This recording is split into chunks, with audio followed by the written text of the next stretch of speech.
Jamaat NCP কি নির্বাচন থেকে সরে যেতে পারে? তফসিল হয়ে গেছে, আর কদিন পরই মনোনয়নপত্র প্রত্যাহারের শেষ দিন। কেউ কেউ বলতে পারেন যে এরপর কি এটার প্রশ্ন আসে? উত্তর হচ্ছে আসে, এটা সম্ভব। তারা ঘোষণা করলেই হবে মনোনয়নপত্র শেষ, মানে প্রত্যাহারের শেষ দিনের পর প্রতীক বরাদ্দ হয়ে যাবার পরও নির্বাচন থেকে সরে আসার ঘোষণা দেওয়া যায়, যদিও ব্যালট পেপারে তাদের মার্কাগুলো থাকবে।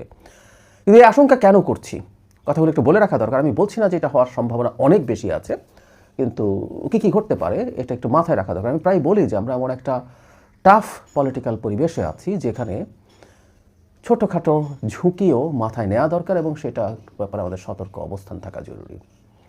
আমরা সাম্প্রতিক একটা প্রবণতা দেখছি এনসিপি জামায়াতের, সেটা হচ্ছে তারা প্রচুর অভিযোগ করছেন এরকমভাবে যে প্রশাসন পুরো বিএনপির মতো করে কাজ করছে, নির্বাচন কমিশন নিয়ে বিএনপির মতো করে কাজ করছে। ইভেন দুদিন আগে জনাব তাহের, জামাতের নায়েবে আমির, গিয়েছিলেন নির্বাচন কমিশনে, সেখানে তিনি সংবাদ সম্মেলনে বলেছেন, এনসিপির লোকজন বলছেন, কেউ কেউ বলছেন এটা জনাব তারেক রহমানকে ক্ষমতা তুলে দিলেই হয়, এ ধরনের আলাপ টালাপ করছেন।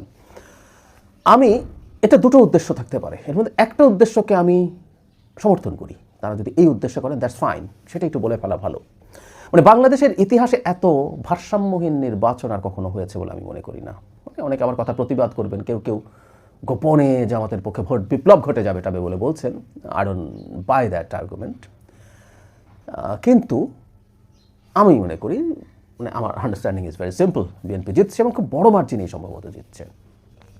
এখন এটার একটা বিপদ আছে। আমি কেন বলছি যে এত ইমব্যালেন্স ইলেকশন হয় নাই? যেমন ধরুন আমাদের যে কয়েকটা ভালো নির্বাচন হয়েছে, 91, 96, 2001, 2008 সিরিয়াসলি প্রশ্নবিদ্ধ হয়েছে। আমি এটাকে একসময় মোটা দাগে ভালো বলতাম, কিন্তু এখন বেশ আমি কিছু কিছু তথ্য দেখার পর মনে হলো এটাও বেশ সূক্ষ্মভাবে রিগড ইলেকশন এবং ম্যাসিভ রিগিং হয়েছে। যাক, এটা সরিয়ে রাখি। ওই তিনটা নির্বাচন 91, 96, 2001, 2001-এ আওয়ামী লীগ 62 আসন পেয়েছিল। কিন্তু নির্বাচনের আগে মনে হয় না যে বিএনপি নিশ্চিতভাবেই জিতে যাচ্ছে বা এত বড় জিতে যাচ্ছে। তার মানে এই প্রথমবারের মতো একটা ফেয়ার ইলেকশন, যেখানে বোঝা যাচ্ছে প্রায় নিশ্চিতভাবে, কেউ বলবেন, আমি বলবো পুরোপুরি নিশ্চিতভাবে, যে বিএনপি ক্ষমতায় আসতে যাচ্ছে। এটা ভালো জিনিস না, এটা গণতন্ত্রের জন্যও ভালো না। আমি আগেও বলেছি, একটা দল যদি জেনে যায়, মনে করে যে আমি জিতে যাব, তাহলে নির্বাচনকে সামনে রেখে বা ভবিষ্যতেও তার যা যা করা দরকার সেগুলো থেকে সে অনেক ক্ষেত্রে সরে আসতে পারে। সেটা ভিন্ন আলোচনা। কিন্তু একটা দল নিশ্চিত জিতে যাবে, এটার একটা খারাপ প্রবণতা আছে নির্বাচনের উপরে। সেটা হলো বাংলাদেশের সবাই ক্ষমতার পূজা করতে চায়। বাংলাদেশে যেহেতু স্টেট হিসাবে এখনও খুব শক্তিশালীভাবে দাঁড়ায়নি, স্টেট না হিসাবে না দাঁড়ানো মানে হচ্ছে এর ইনস্টিটিউটগুলো খুবই স্ট্রাকচার্ড না, খুবই তৈরি না, খুবই শক্তিশালী না। ফলে যেটা হয়, এদের প্রবণতা থাকে ক্ষমতার সাথে অ্যালাইন করা, সূর্যমুখী ফুলের মতো, যেমন সূর্যের দিকে তাকিয়ে থাকে। বিএনপি নিশ্চিতভাবে জিতে যাচ্ছে এই কারণে প্রশাসন, পুলিশ বা দেশের আরও বিভিন্ন ইনস্টিটিউট, বিভিন্ন সংগঠনের প্রবণতা হতে পারে বিএনপির দিকে অ্যালাইন্ড হয়ে যাওয়া এবং বিএনপির জেতায় না চাইতেও সাহায্য করা। কথাটা এইরকম হচ্ছে, এটা হয়। যেমন ধরি, আমি এখনও বলছি না প্রশাসন পুলিশে হয়েছে, মিডিয়া, অনেকগুলো মিডিয়া যে ধরনের কাভারেজ জনাব তারেক রহমান ফিরে আসার পর বা তারও আগে থেকে করছেন, তার স্ত্রী জোবাইদা রহমান যখন একবার মাঝে দেশে আসলেন, সেটা যে ধরনের কাভারেজ কোনো পত্রিকা দিয়েছে, এটা খুবই দুঃখজনক। এখন জনাব তারেক রহমান কি এটা বলেছেন? উত্তর হচ্ছে না, তিনি বলেন না। আমি কনফিডেন্টলি বলতে পারি, তাকে আমরা এখন যেরকম দেখি। কিন্তু ওই পত্রিকাগুলো নিজ থেকে এই কাজগুলো করছে। তার সুদৃষ্টি যদি পাওয়া যায়, যদি আমি মনে করি এটা করে তার সুদৃষ্টি পাওয়া যাবে না, বরং তিনি বিরক্ত হওয়ার সম্ভাবনাই অনেক অনেক বেশি। ঠিক একইভাবে বিএনপি চাক বা না চাক, প্রশাসনের এই অ্যালাইনমেন্টের প্রবাবিলিটি আছে। বিএনপি চাইছে, আমার মনে হয় না যে দলটা সত্যিকারভাবেই জিতে যাবে, প্রায় নিশ্চিতভাবেই জিতে যাবে, সে তার নির্বাচন কলঙ্কিত করতে চাইবে না। কিন্তু প্রশাসনের প্রবণতা থাকতে পারে, আমি বলছি না এটা হয়ে গেছে।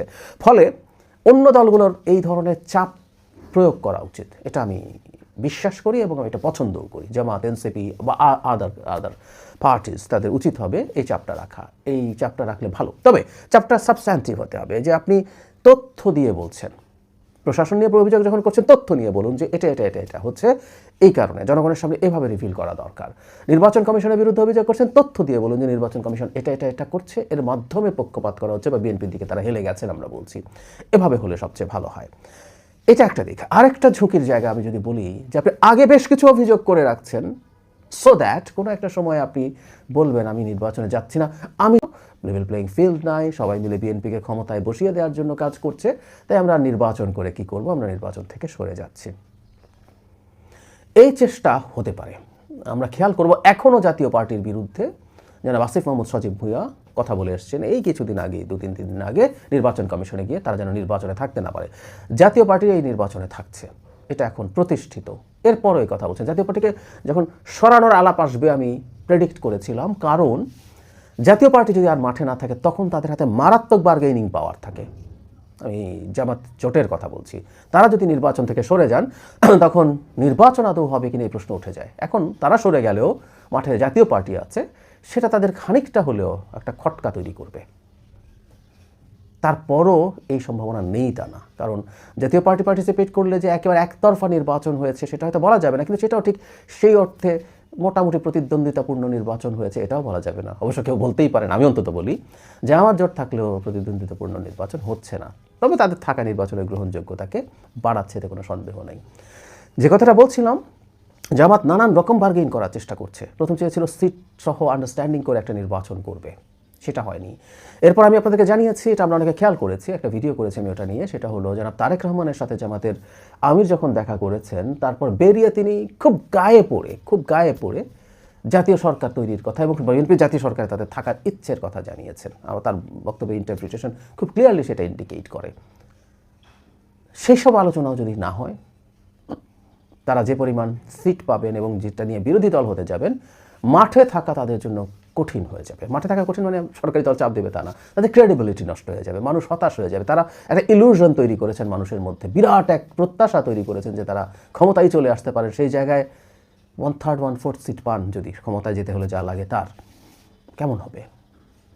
সেটা যদি তারা খুব ক্লিয়ারলি বুঝে যান, মাঠের হাওয়া কিন্তু যত সময় যাবে বুঝে যাবেন। এবং জনাব তারেক রহমান দেশ সফরে বেরোচ্ছেন, এই সফরের প্রভাব মাঠে খুব সিরিয়াসলি পড়বে। ফলে মাঠ যদি তাদের খুব নিয়ন্ত্রণের বাইরে চলে গেছে, আমি সমর্থনের অর্থে বোঝাচ্ছি, আমি শক্তির অর্থে বোঝাচ্ছি না, সেটা যদি চলে যায়, তারা ভাবতেও পারে নির্বাচন বয়কট করার হুমকি দিয়ে যদি কিছু অর্জন করা যায়। এটা একটা আলটিমেট ওয়েপন, এটা দিয়ে তারা ভাবতে পারেন কাজ হবে কিনা ইজ এ ডিফারেন্ট ডিবেট, কিন্তু তারা ভাবতে পারেন কাজ হবে। আমি এই সন্দেহ প্রকাশ করে রাখি, অনেক সম্ভাবনা আছে তা বলছি না, কারণ হলো তাদের বোঝা উচিত অ্যাটলিস্ট দেশের নির্বাচনকে যদি আনসার্টেইন করে তোলা হয়, এরপর এখানে আমরা যেখানে যাবো এটা করে আননোন টেরেইন, ওখানে গিয়ে আমরা আসলে কিছুই বুঝতে পারবো না কি হবে না হবে। আমাদের মাথায় হয়তো এক ধরনের পরিকল্পনা থাকবে, আমাদেরকে অনেকে আশা দেবে, অনেকে উস্কানি দেবে, সব দেওয়ার পরও যেখানে কি আমরা পড়বো সেখানে সবার যে বড় বড় বিপদ হয়ে যাবে। রাষ্ট্রের বিপদ তো হবেই, আমরা তো আসলে রাষ্ট্র নিয়ে আপনি কিছু ভাবি না লোকজন, আমরা নিজের কথা ভাবি। যারা এটা করবেন তারাই বড় বিপদে পড়তে পারেন, সেই যে ঝুঁকি আছে সেই ঝুঁকি তাদের ফিল করা উচিত, তাদের বোঝা উচিত, সেটা বুঝবেন বলে আমরা আশা করি। কিন্তু যেটা হয় জামাত সম্পর্কে আমরা প্রায় বলি, তারা ইতিহাসের ভাগগুলোতে ভয়ঙ্কর সব ভুল এবং স্টুপিড ডিসিশন নেয়, এই প্রবণতা দলটার আছে। আজকে তালিকা না দিলাম, এটা অনেকেরই মুখস্থ হয়ে গেছে। তো সেটা আবার তারা করে বসেন কিনা সেই ব্যাপারে আমাদের মাথায় রাখা দরকার। আমাদের জনগণের পক্ষ থেকে বুঝতে হবে, যদি এই ধরনের কাজ তারা করেন, দেশটাকে অনিশ্চয়তার মধ্যে কারা নিয়ে যাচ্ছেন। আমি তাদের সাথে এনসিপি আছে, অন্যান্য দল আছে, আমি প্রত্যেকের কাছে এটাও আহ্বান রাখবো, পরিস্থিতি যেমনই হোক না কেন সবাই যেন নির্বাচনে আসেন। যেমনই হোক না বলতে আমি এটা বোঝাচ্ছি যে রেজাল্ট খারাপ হবে এটার জন্য যেন ফিরে না যান, নির্বাচন থেকে সরে না যান। একেবারে বিভৎস পরিস্থিতি, যে নির্বাচন করার পরিবেশই নাই, সেরকম কিছু বাংলাদেশে হচ্ছে না। বাংলাদেশের পরিবেশে নিয়ে কিছু খটকা প্রশ্ন আছে, এটা ইভেন সবচেয়ে ভালো নির্বাচনগুলোতেও ছিল। এটুকু ছাড় দিয়ে বাংলাদেশের নির্বাচনকে দেখতে হবে।